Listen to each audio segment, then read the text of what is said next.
ceux qui peuvent gagner les élections, enfin l'élection présidentielle du 25 octobre, ont été écartés.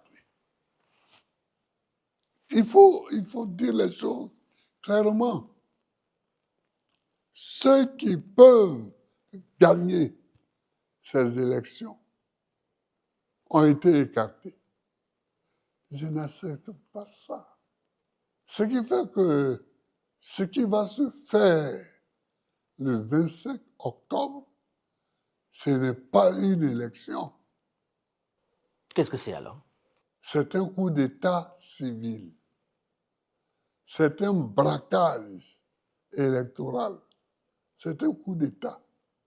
C'est un coup d'État. À ce point-là? Ah oui, c'est un coup d'État.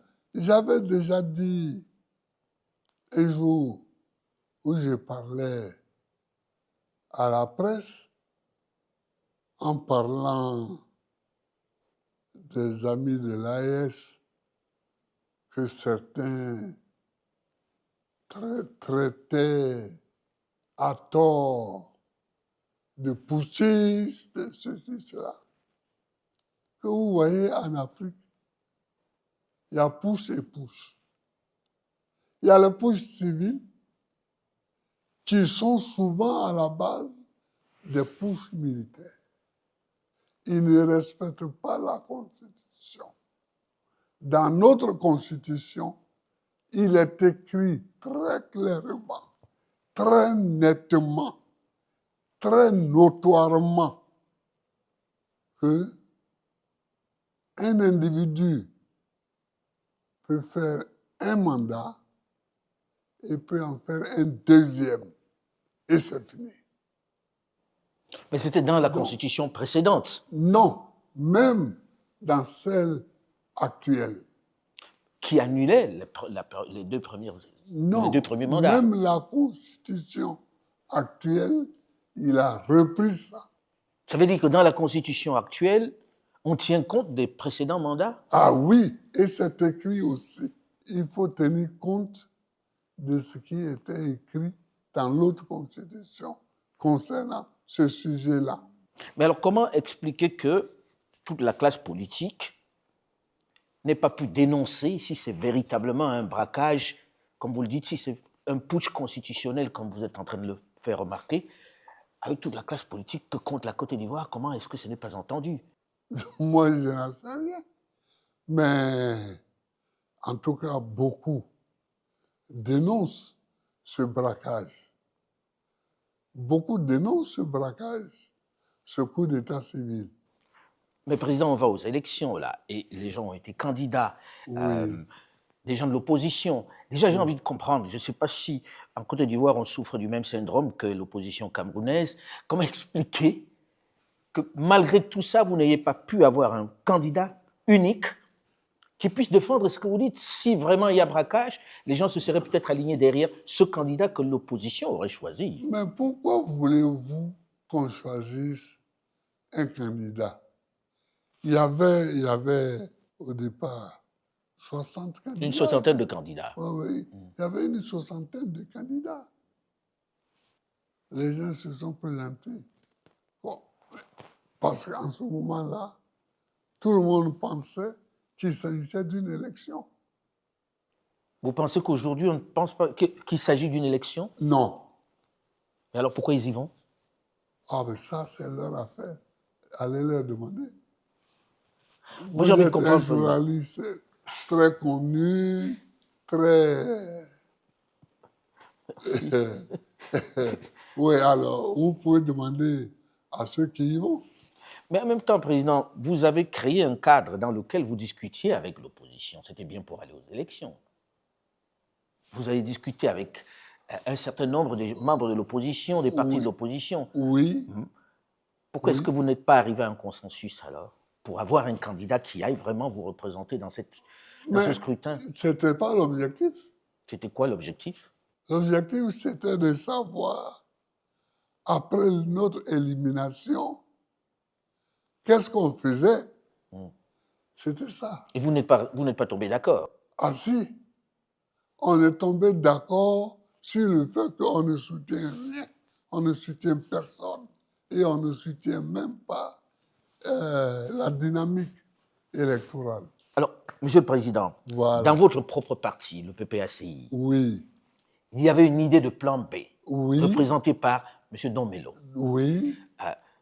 Vous ne le soutenez pas au point de l'exclure du parti, alors qu'il aurait pu représenter aussi une partie de cette opposition dans ce scrutin, s'il bénéficiait de vos voix? Mais il ne bénéficiait pas de nos voix. Ça montre le débat qu'il y a eu. Domelo n'a jamais soumis son idée à débat Au sein du parti? au sein du parti. Même Pourtant, moi, il dit avoir consulté. Il dit même vous avez... moi, il n'a jamais discuté avec moi. C'est venu de lui tout seul, Président? Ah, mais c'est pas lui et certains de ses amis, peut-être. Mais en tout cas, ça n'a jamais été un débat au sein du parti. Ça n'a jamais été un débat. Et je vous le dis, et je le répète, cela n'a jamais été un débat au sein du parti. C'est de son propre fait. Alors, il a voulu être candidat. Bon, mais il est candidat. Mais vous C'est n'appelez pas à voter pour lui. Hein? Non, non. Tous ceux qui sont candidats, là, nous n'appelons pas à voter pour eux. Mais, Président, quand vous dites que vous n'appelez pas à voter pour qui que ce soit qui est candidat aujourd'hui, Oui. qu'est-ce que les Ivoiriens doivent comprendre? Qu'ils ne vont pas voter, qu'ils restent tranquilles chez eux, etc.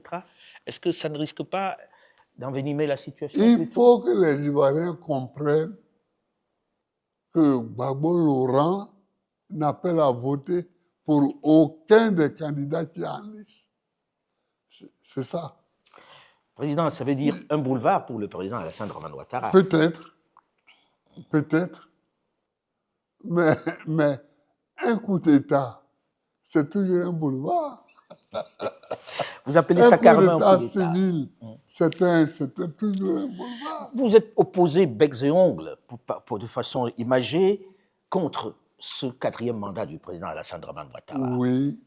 Il dit aux Ivoiriens, pas à vous en particulier, je le fais parce que il y a des vraies questions sécuritaires dans ce pays et dans la sous-région. Et qu'il est celui qui peut endiguer, on va dire, cette invasion des terroristes. Que répondez-vous à ça? On peut développer tout ça. Les États-Unis d'Amérique ont affaire à des menaces nucléaires de la Chine, de la Corée du Nord, de la Russie, mais c'est pas pour ça que Trump va dire, bon, comme il y a des menaces nucléaires, alors je reste au pouvoir. Non.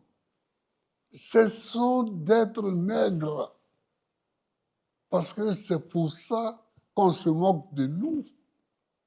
Vous trouvez que c'est être nègre que de dire je Ah reste oui, aux affaires pour protéger mon pays? Oui, non.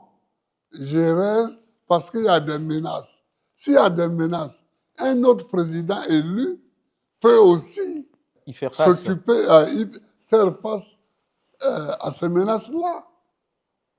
Pourquoi ce serait lui, Ouattara, qui serait vraiment le seul capable d'être le Zorro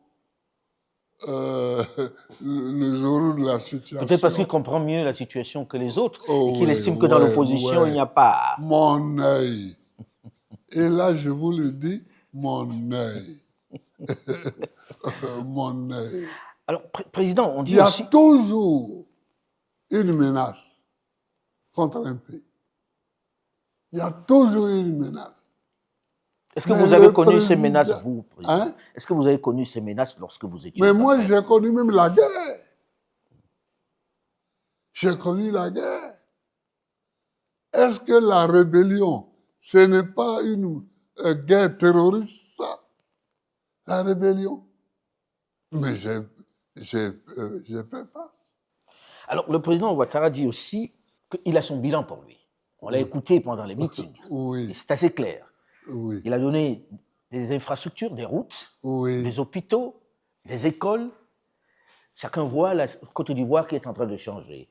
Est-ce que les gens ne voteront pas aussi pour ce changement qu'il leur a donné, dont il parle? Oui, écoutez, il est en campagne, lui. Parce qu'il n'y a que pour lui, et enfin, il n'y a que pour les 5 là, qu'il y a une campagne. Donc, il est en campagne. Donc, il dit ce qui peut appeler, ce qui peut amener les gens à voter pour lui.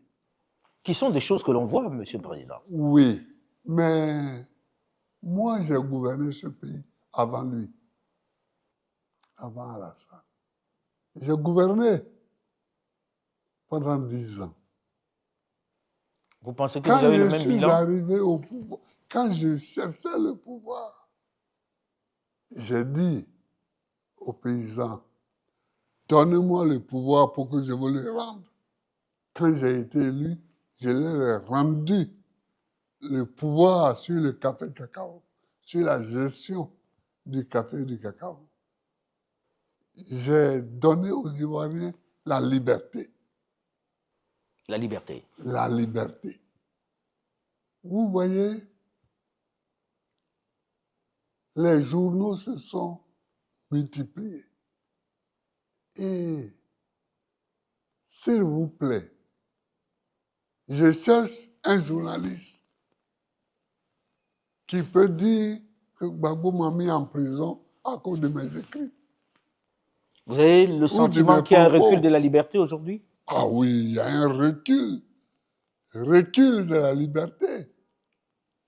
Regardez là, même quand je descendais pour cette interview, on annonçait, les gens étaient arrêtés à Boiflé, à Yamoussoukro, à Boaké. L'autre jour, le ministre de l'Intérieur a dit qu'il y avait 700 arrêtés, etc. Bon, maintenant, il doit en avoir 1000. Certains qui ont été condamnés à 3 ans pour avoir marché. Vous comprenez?